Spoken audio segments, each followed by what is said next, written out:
Siyabonga. Can I just kindly ask, what is special about service namhlanje? Namhlanje it's a Mhlaka service. 3 May 2026 ungakaze ube khona, so what is special about this day?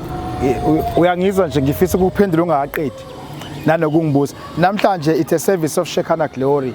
So namhlanje service yamandla amakhulu, the extra power of God.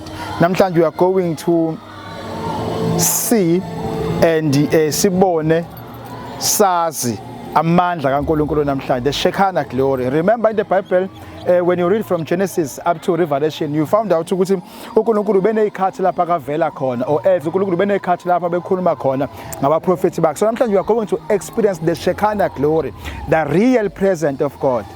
Oh, amen. Yeah. Siyabonga baba. As